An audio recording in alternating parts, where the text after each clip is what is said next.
Welcome back, y'all. Knowledge drop number 24. It's the Kobe knowledge drop. Also a special knowledge drop because the next episode after this is episode 100.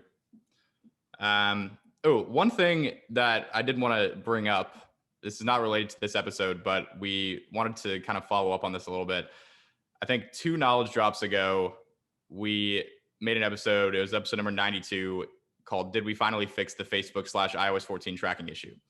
Talked about an app that we were trying out that might, at the time was showing potential to potentially be a solution.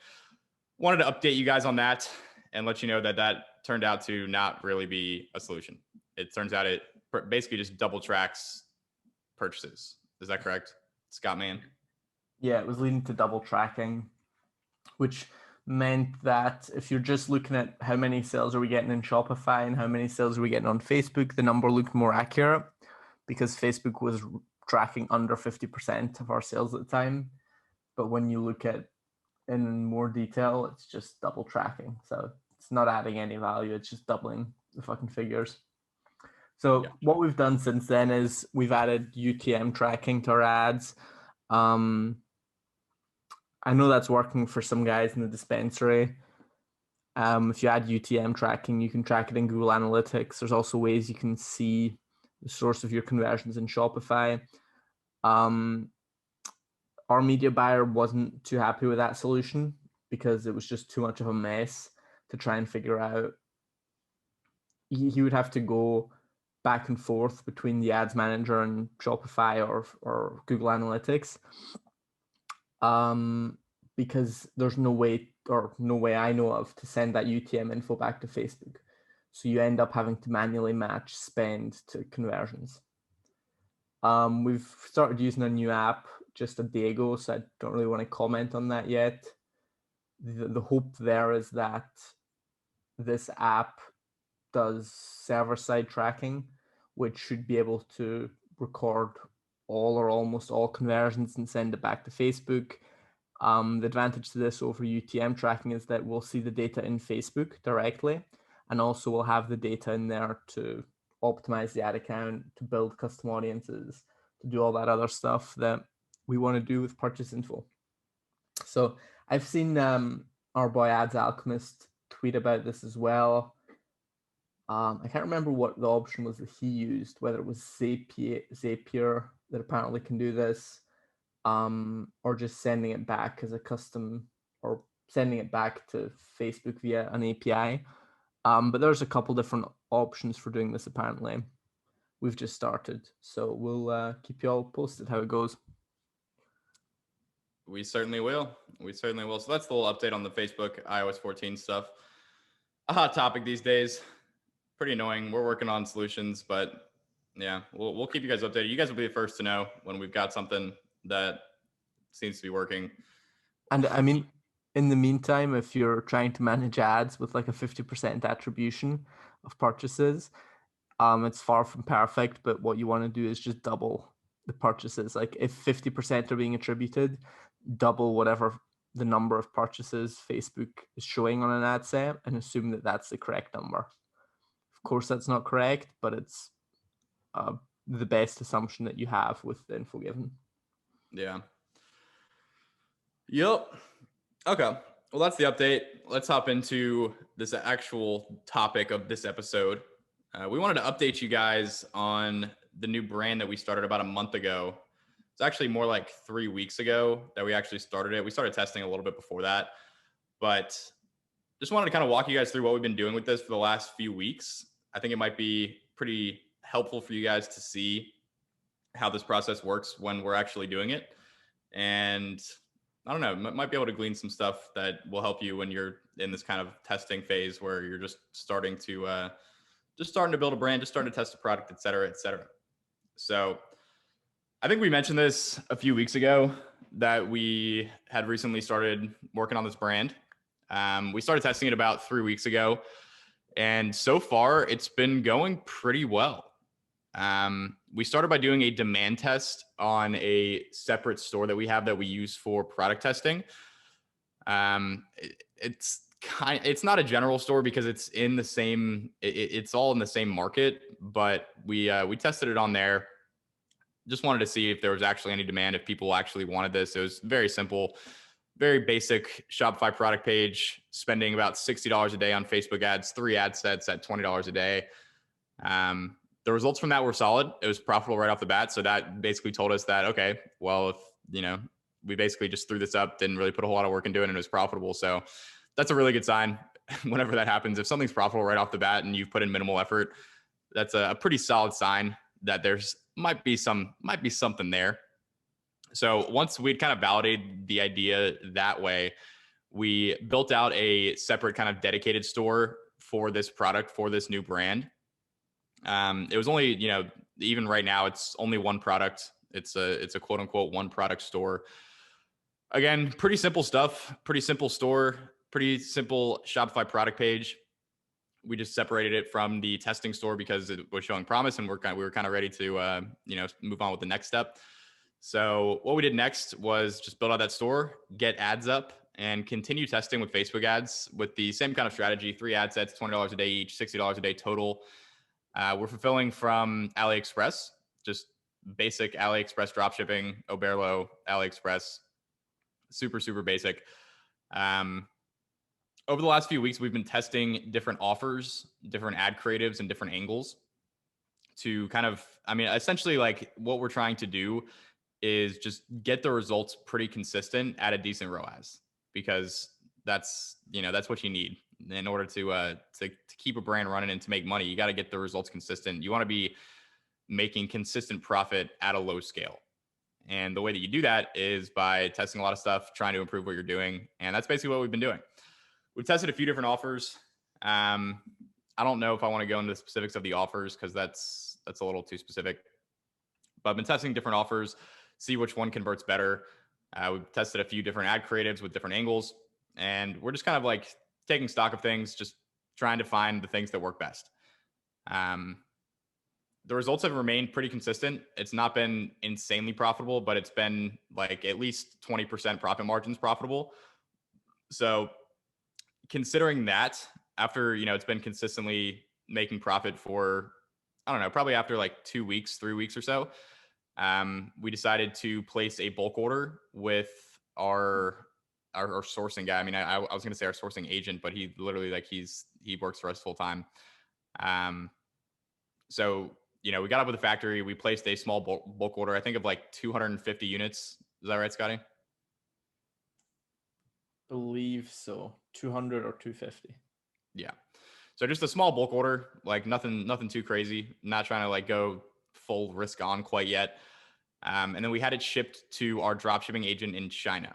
So starting this week, we've basically transitioned from fulfilling via AliExpress to fulfilling via this dropshipping agent. The reason we've done that is because fulfilling from AliExpress is absolutely not the move long term. The packages come, especially somewhat recently, I think they've started, like, the packages literally come with something on it that says AliExpress. So that's definitely not ideal. I believe that's just for orders that are shipped with AliExpress standard shipping.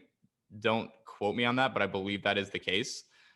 So obviously you don't want your customers getting something that says AliExpress on it. So switch to dropshipping agent, place a small bulk order, blah, blah, blah. Can't even say that. It's hard to say. Now we're at the stage where, whereas before when we're fulfilling with AliExpress, we don't really spend more than like $60 to $100 a day on Facebook ads. Now that we're set up with our agent and we're going to have faster shipping times, the packaging's not going to be super shitty. It's going to be decent. It's still going to take a little while because it's coming from China, but it's not going to be quite as long, and the packaging's not going to be quite as bad. The customer experience is going to be a little bit better. Because of that, now we're kind of starting the process of obviously still continuously testing and trying to improve the results. But at this point, we can kind of scale the ads a little bit. Whereas before we were spending like $60 a day, I think now at this stage, we can probably start working up to spending maybe closer to like $100, $200 a day on ads. Probably not going to go much further than that while we're using the dropshipping agent, for similar reasons to why we don't scale past like $60 to $100 a day when we're fulfilling from AliExpress. Using a dropshipping agent is definitely better. but the experience is definitely not ideal. And it's honestly like, I mean, kind of the main reason is the Facebook feedback score. Because if your Facebook feedback score drops below a certain point, then you literally can't advertise. It's just like a huge bitch to deal with. So we want to make sure that our customers are somewhat satisfied. And if you just have a shit ton of customers, then you're going to have, the more customers you have, the more unhappy customers you're going to have. And we want to kind of minimize that risk of getting a bunch of poor feedback to the point where it shuts down our ability to advertise on Facebook. So right now we're kind of in this stage similar to what I was talking about earlier, where we're continuing to test different things. Mainly right now, we just switched up the offer back to, we basically been testing 2 offers throughout the last few weeks. We started with one offer. It converted well, but the margins on it were not stellar. So we tried a different offer that had much better margins to see if that was going to work better overall and result in more profit. The initial results of that were basically that the old offer, the better offer that has lower margins, is probably a better offer. I mean, it's definitely a better offer, but it's probably a better move to run that offer because the conversion rate on that is so much higher that it kind of makes up for the low gross margin. So we're testing this offer. And right now we're at the stage, I think the main thing we're really testing is just like different angles and ads. And right now our main goal is just to get to the point where the store is generating like a consistent, it's hitting like a consistent 3+ ROAS on a daily basis on the average while operating at this low level of scale, probably somewhere between $100 and $200 a day in Facebook ad spend. That was a mouthful. I'm gonna let you say something. Scott, you got anything to say, man? I need a little breath. Yeah, I've been taking some notes and stuff I wanted to add. You actually mentioned the main thing I wanted to talk about, which was the offer. How there was for us, and there almost always is, a trade-off between, do we want higher gross margins or do we make a more compelling offer? And I mean, almost always the more compelling offer is going to have a lower gross margin, hence being more compelling. Not 100% of the time, but usually that's the case. So you have to make the trade-off. You have to ask yourself, at the end of the day, what's going to have a higher profit for you? And because the more compelling offer often has a much better ROAS, that makes up for the lower gross margins. This is the question you have to ask yourself when you're comparing offers, sort of in your head, when you're mapping it out, what you're going to start with.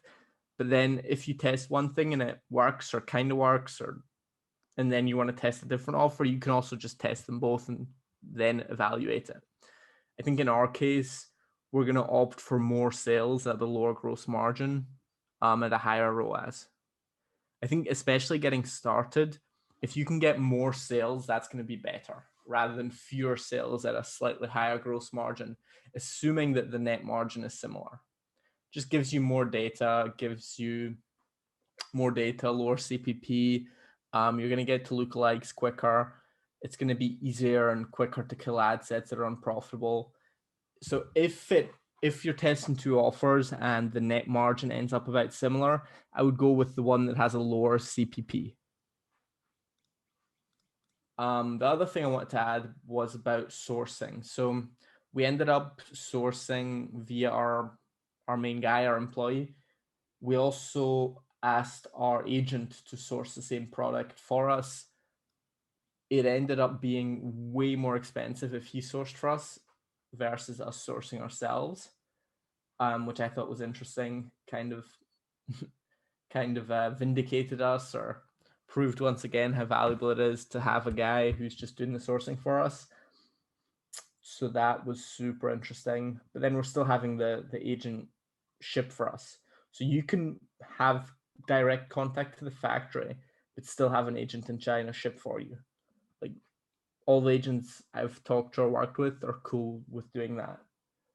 Our agent is charging us more because he's not sourcing for us. He's only doing the pick and pack essentially. So he's charging us more, but it still ends up being way cheaper for us. And it also means that when we do transition, it's going to be smoother. We're not going to need the agent to source forever. We're just going to be able to source directly from the factory and have them ship to the US for or fulfillment from domestic fulfillment. I think that's about it. I really like the rundown you gave. Yeah, I do have more to add, actually. Something that, I mean, I slightly mentioned this in the outline, but another thing that's kind of like really important at this stage that I don't think a lot of people really think about when it comes to like testing products. They're very focused on like the marketing and just like the numbers and does this work. Um, Another thing that we're really focused on is like customer feedback and like product quality and issues with sizing.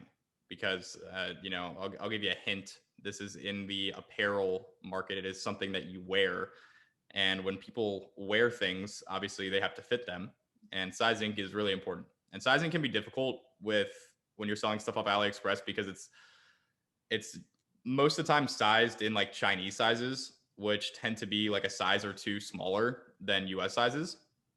Um, so another big thing, like actually, you guys might be kind of surprised at this. I personally am doing the customer service for this brand right now. I'm managing the email. I'm getting back to the customers. I'm asking for feedback, and essentially, I'm not only trying to we're only trying to improve the results and like make the marketing super dialed in, but we're also trying to find out for the future what are the issues with this product.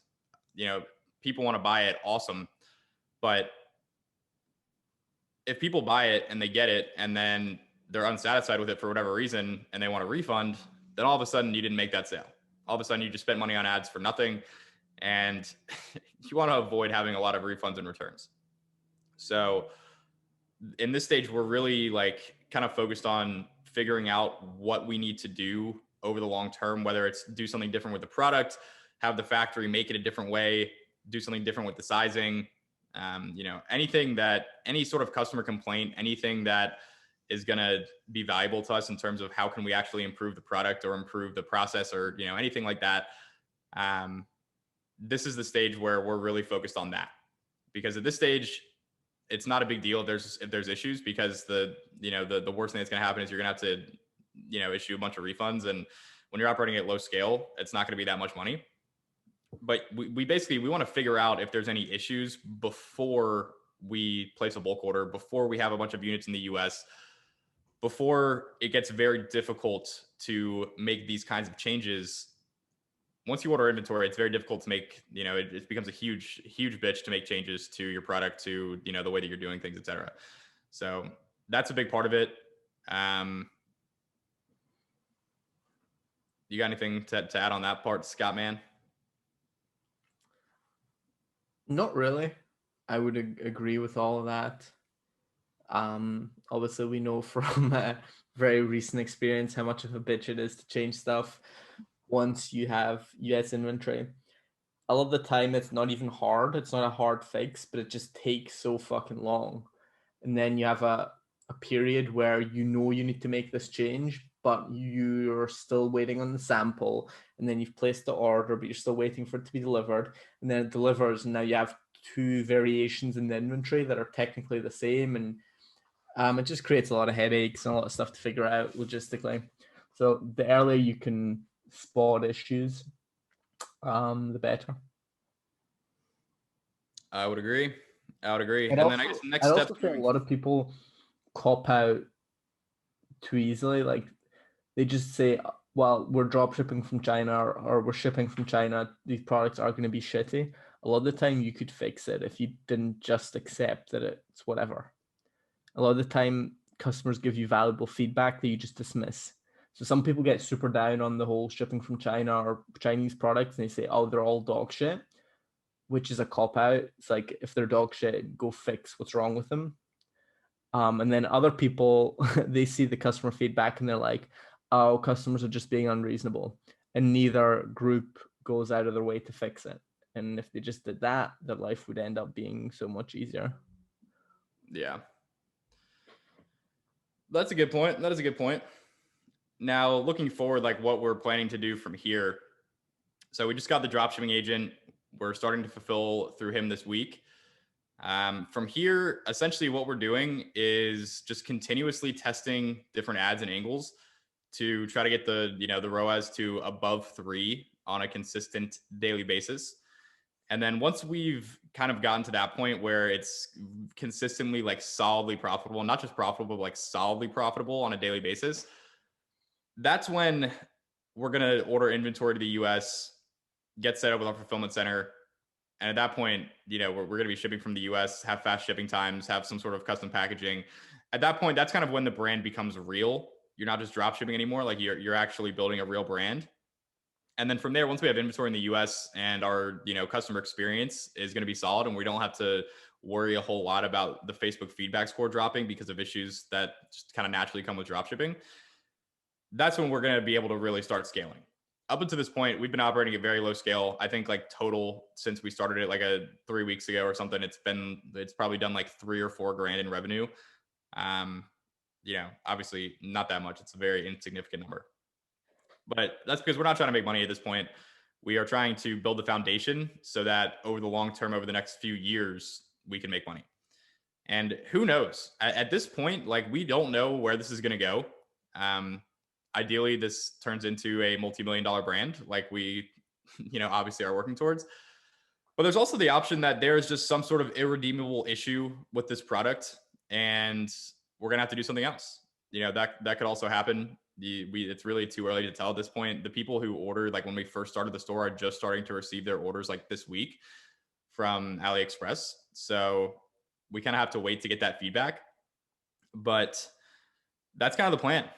Assuming everything goes well, then we're going to be able to order inventory, get into the US, and just continuously work to improve the results, test new ads, get new content. That's something that I guess I kind of have left out. We're also in the process of getting custom content because right now we're literally just using the super basic AliExpress content that's, available on there. So we've ordered product to like influencers or models or whatever, and, going to have them get content for us. Besides that, that's kind of the plan. The big emphasis here on margins, because if your net margins are like 15 to 20% at low scale, that's just not high enough to be able to, justify scaling. Because as we've mentioned many times in the past, the way that scaling works is when you scale your ad spend, your kind of like the efficiency of your ads goes down. So your profit margins tend to go down with it. If your profit margins are 15 to 20% at low scale and you start scaling, they're probably going to go to like 10 to 15%, 5 to 10%. And that's not really good enough to justify running the business at scale. If your margins are that low, it's just not worth it. So we want to get the margins to like, a solid like 30% ideally at low scale, 30 to 40%. And then from there, then we'll have room to start scaling. We'll have inventory in the US, and that's kind of what it's all about, guys. E-com is this constant process of just improving what you're doing, trying to get better results. Once you do get those better results, you can scale, and then you kind of stay at that level of scale, improve what you're doing so that you can scale again, and then scale again, and just repeat this process over and over. Right now, we're kind of in that improving phase of getting the business to the point where we actually feel comfortable with scaling. And this is a slow process. I don't know if you guys noticed, but this is not going to be, start the store and scale it to 100K a month within 2 months. Like that's just not going to happen. Maybe it could, the results on the marketing side might be good enough to be able to do that. But if we did that with our dropshipping agent, like maybe we could, and maybe we'd be able to get by with the Facebook feedback score, and maybe we could do that. But for us, it's just not worth the risk. It's just much better to do things slowly and steadily. And it's not the sexiest thing, but it does make for a sustainable, long-term, profit-oriented brand that is going to have some actual staying power. And that is what we're in the business of making. Again, goes back to what we gave as advice in the previous episode, where you're going after potentially life-changing result. Doesn't matter whether it takes 2 months or a year. I don't think it does. That, of course, is easier to say when you already have other businesses paying you. But yeah, the same principle applies here. We don't want to scale to 100K a month fast and then have it fucking crash and burn. We'd rather take our time and have it actually last. That we would. So, guys, that's the rundown on the brand that we are working on. It's a slow and steady process. Hopefully, you enjoyed that little bit of behind the scenes stuff. I think that'll do it for this one. We'll talk to you guys in the long awaited episode number 100. We'll see you there.